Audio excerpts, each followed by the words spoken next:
So, welcome to episode 6 in Steps in Getting Better at Art. What the regular person would draw trees is that they do this. A few curves and with the, bubbly shape. And then you got yourself a Christmas tree as another example. But that's, you want to learn how to draw an actual tree, not a cartoon version. So, this is false. So let me walk you through on how to draw a proper tree. So first, I usually like to use a sketch brush, with a decent size, a dark, slightly saturated color. This time I'll be using blue. So keep in mind I'm recording this without using a script, so bear with me if I make any mistakes in explaining. So in this first reference, well, it kind of depends on the style you're going to draw a tree.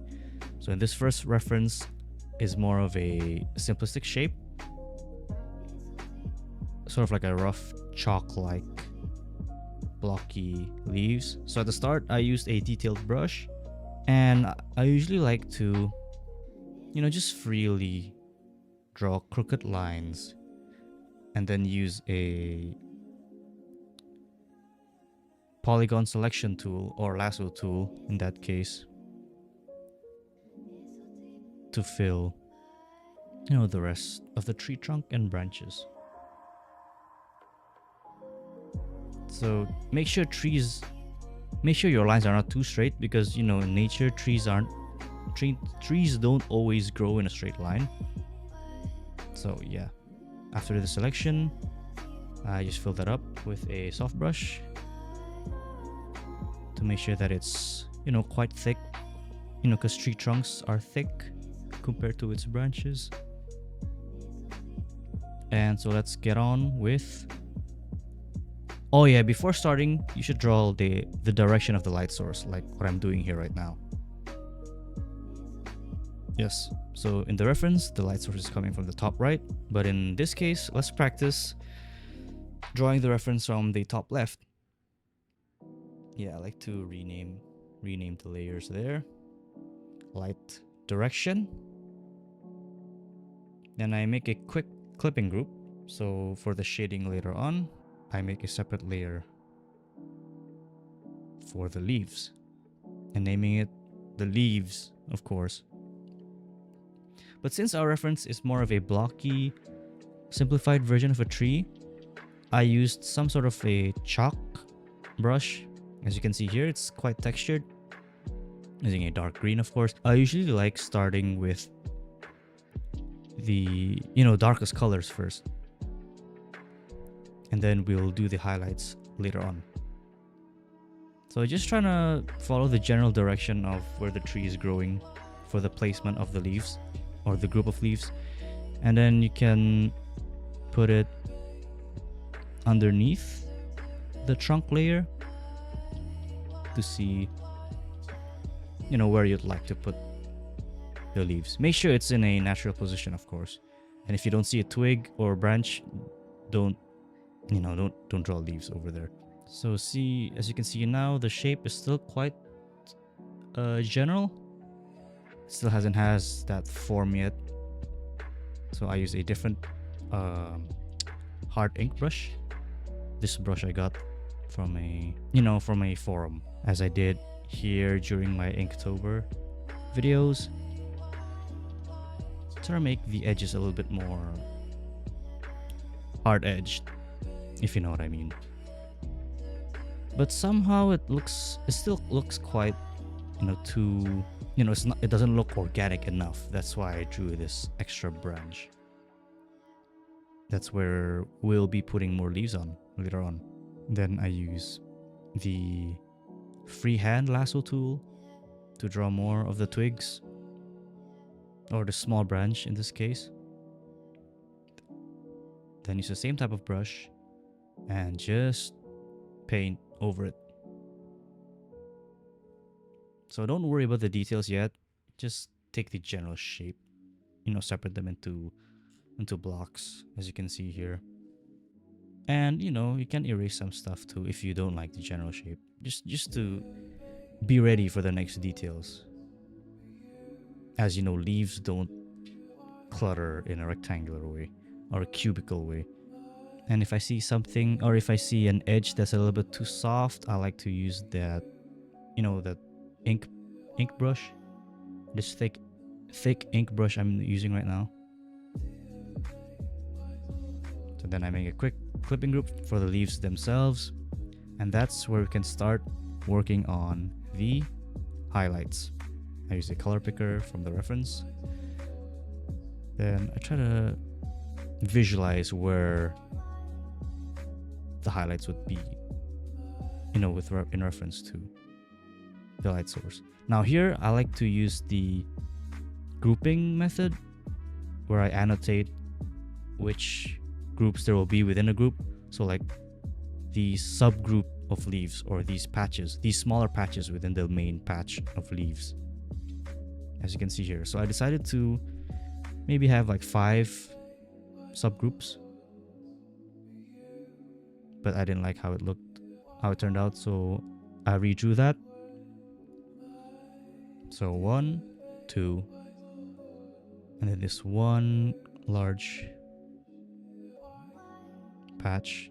So in total, it looks like there's gonna be 1, 2, 3, 4, 6 subgroups that we'll have to worry about for the shading, for the highlights. Sorry, I use the same old chalk brush, and just use the general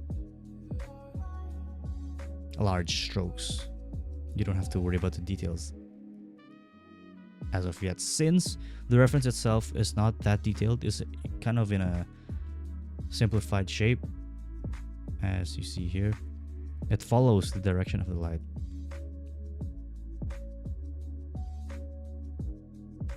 So you can just paint and then erase some bits if you don't like, or if the shape's a little bit too big. I didn't like how this part turned out, so I decided to just play around with the shapes using the chalk brush. You can just hide the annotation layer if you think it looks too much, or if you feel like it's too clustered.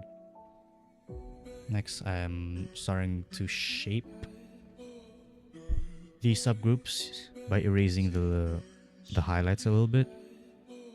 You can also use the polygon lasso tool and erase it with the chalk brush there, if you want more control over the hard edges. But in this part, I feel like it's better to just connect these into one larger patch and then erase the edges with the chalk brush to make it look a little bit more detailed. I did the same here. Then you can add a new layer for the highlights, for the other highlights, which are, a brighter color, using the chalk brush as well. But this time you just add a tiny little bit into these small patches. So, the tree doesn't look too exposed, so that the exposure is not too high. Then I move the leaves group above the trunk group, and then I would erase some parts of the leaves to show the branches within the leaves, as you can see right here.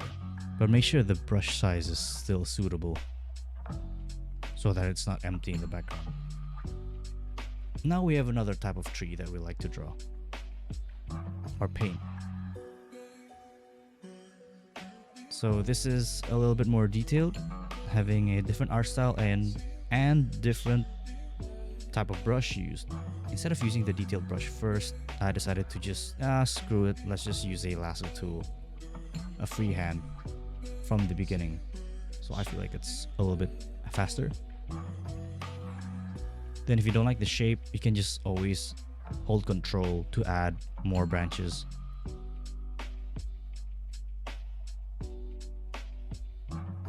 Then I color pick the color palette from the reference and use the bucket tool or the fill tool. Now once you're satisfied with the base shape or the shape of the trunk, you can start annotating on on where the patches of leaves would be. So you see these small branches here, so that's why I'm gonna put patch there, as well as these over here. Because where there are branches, there will be leaves, so always keep in mind. Once you're done with the annotation, I went back to the leaves layer and painted these, larger groups or patches of leaves. But instead of using a large brush size, I try to follow the reference here, which contains a lot of tiny stipples of brushes.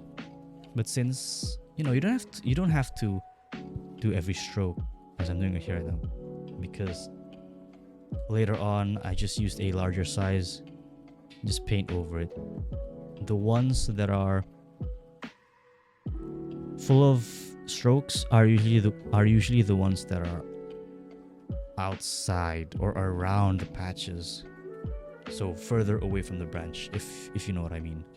Then after drawing the few leaves falling over, and once you're satisfied with the base shape, you can then move on to the highlights, of course. Or if you're not satisfied with the shape, you can just add more patches of leaves.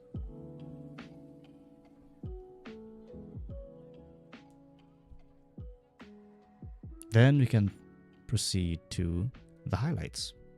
In this case, I use the individual strokes again, but this time with a little bit more leeway. So instead of having stipples, I sometimes drag the brushes across and around. Again, following the direction of the light source. And once you're done with that, then I color picked the, having a more yellow type of color for the second highlights. Sometimes it's better to just adjust the brush size if you feel like it's a little bit too small or too big. Then with the same method, I used a few brush strokes and stipples here and there. You can of course blend them with the glaze brush later on if you feel like there's a little bit too many stipples or tiny strokes that are separate from each other. Then I like to turn on and off the layers to see which parts I think are missing. As you can see here, I'm blending it right now with the glaze brush, so it looks a little bit smoother, like better transition. But don't overdo it, of course. Just lightly apply pressure to your brush when painting using this brush. Then I also like to zoom in and zoom out, because sometimes you can spot mistakes or you can see which parts are lacking from a further perspective. Then I move on to a more of a greenish color, to imitate what the reference looks like. I then decided to change, colors to something that's a little bit more closer to orange. So I ditched the previous green and used this greenish color instead. Then I can move on to the previous green that we did before, onto, just lightly add that brighter green into smaller parts of the tree, of the leaves, as you can see here. Then we can move on to the third highlight layer. So this is a special case since this reference has a lot of colors. I used more of a brighter yellow, a more saturated color. Then gently use the same ink brush that I used in the Inktober challenge. Only apply just a tiny bit, and not too much, of course, on where the light source is coming from. Then we can move on to the shading of the trunk. Again, from the color palette of the reference. This time I'll be using a different brush. The one next to this brush, yeah, this one. Then I just, follow the direction of the trunk and play around with the pressure, as it automatically has the tree trunk texture if you use this brush. These grainy lines, if you know what I mean. And moving forward, after adding the shadows and highlights for the trunk, adding a little bit more detail, you can play around with, going back to the layer of the leaves and play around with, the detail using a few strokes here and there, as you can see what I did here. If you feel like the leaves are a little bit too empty, you can just add more of them in the background, as you can see here, to add more of that volume. And once you're satisfied, you can move on to the next type of tree. So this tree is a little bit more complex in the reference, but do not worry, since I'm not sure about Photoshop, but in Krita we have a default brush that can help assist us in making those tree textures. So first, base shape using the lasso tool, of course, starting with the darkest color. Now once you're done with the shape, if you're on Krita, you should go to the textures brush set, and then the stamp leaves. As you can see,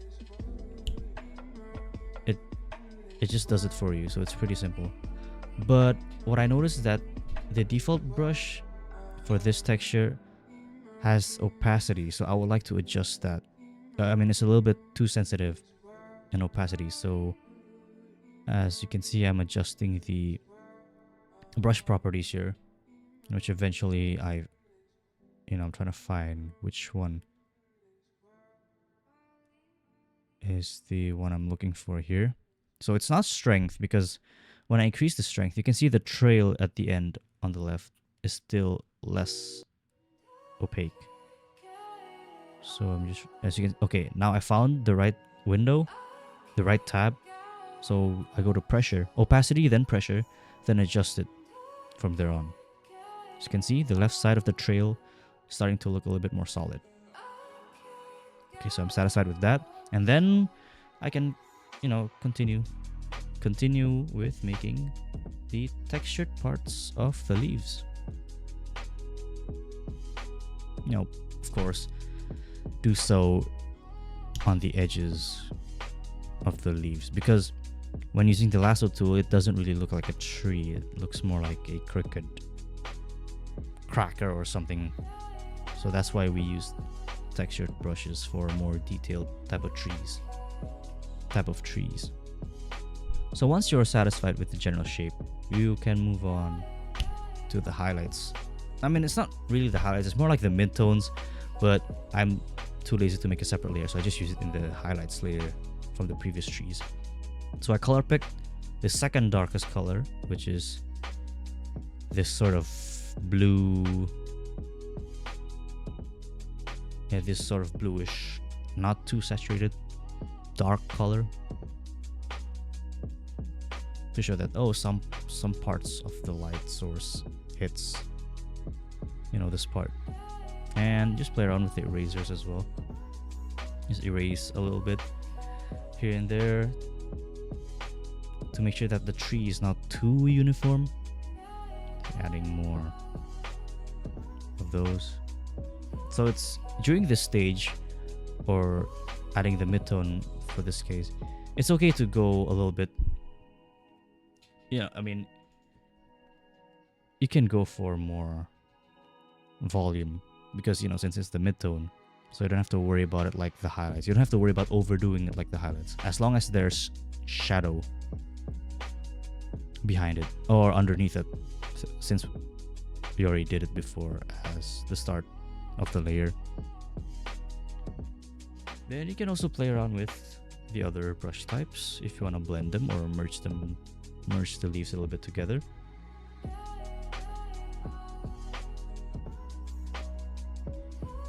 Then I think it already looks pretty good. Now I can move on to the actual highlights. So I color picked the reference here, something that's a little bit higher in saturation and something that's a little bit higher in value and slightly less in saturation. The part where it's facing the light source here. Now something feels off. It doesn't feel right. So I tried my best to adjust the volume of the highlights here. So I decided to just add more patches of leaves that are exposed to the light source, in which I think it turned out pretty good. And then finally, the last layer on top would be the brighter highlights, as you can see what I'm doing here. Be very don't overdo it with this one. Just make sure only a little bit small patches of leaves are exposed. Smaller patches of leaves are exposed. And once you're done with that, you can of course play around with the blending or merging with the glaze brush. Something's missing, and it's the details. We need more of these branches and twigs to be a little bit exposed, because not every part of the branches are covered by the tree leaves, right?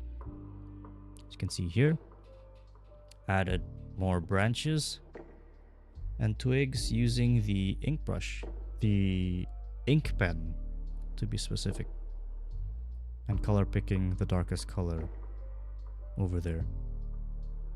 Now I feel like the right side of the tree is a little bit empty, so that's where I added an extra branch.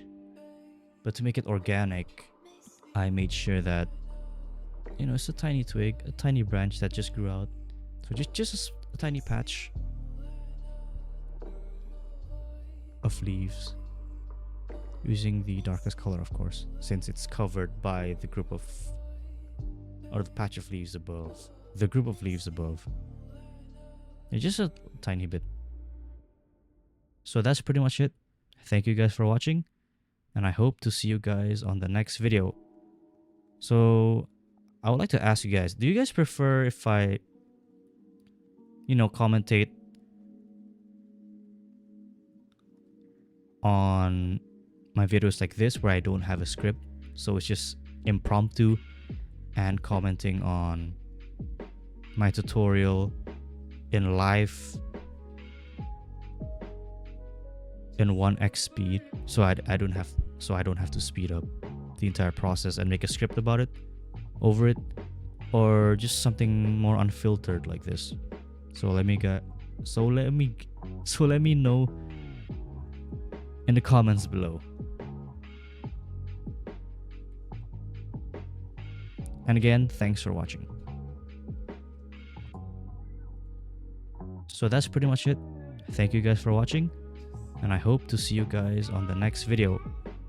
So I would like to ask you guys, do you guys prefer if I commentate on my videos like this, where I don't have a script, so it's just impromptu, and commenting on my tutorial in live in 1x speed, so I don't have to speed up the entire process and make a script about it over it, or just something more unfiltered like this? So let me know in the comments below. And again, thanks for watching. So that's pretty much it. Thank you guys for watching, and I hope to see you guys on the next video. So I would like to ask you guys, do you guys prefer if I, commentate on my videos like this where I don't have a script? So it's just impromptu and commenting on my tutorial in live in 1x speed, so I don't have to speed up the entire process and make a script about it over it, or just something more unfiltered like this. So let me know in the comments below. And again, thanks for watching. So that's pretty much it. Thank you guys for watching, and I hope to see you guys on the next video. So I would like to ask you guys, do you guys prefer if I, commentate on my videos like this where I don't have a script? So it's just impromptu and commenting on my tutorial in live in 1x speed, so I don't have to speed up the entire process and make a script about it over it, or just something more unfiltered like this. So let me know in the comments below. And again, thanks for watching. So that's pretty much it. Thank you guys for watching, and I hope to see you guys on the next video. So I would like to ask you guys, do you guys prefer if I, commentate on my videos like this where I don't have a script? So it's just impromptu and commenting on my tutorial in live in 1x speed, so I don't have to speed up the entire process and make a script about it over it, or just something more unfiltered like this. So let me know in the comments below. And again, thanks for watching. So that's pretty much it. Thank you guys for watching, and I hope to see you guys on the next video. So I would like to ask you guys, do you guys prefer if I, commentate on my videos like this where I don't have a script? So it's just impromptu and commenting on my tutorial in live in 1x speed, so I don't have to speed up the entire process and make a script about it over it, or just something more unfiltered like this. So let me know in the comments below. And again, thanks for watching.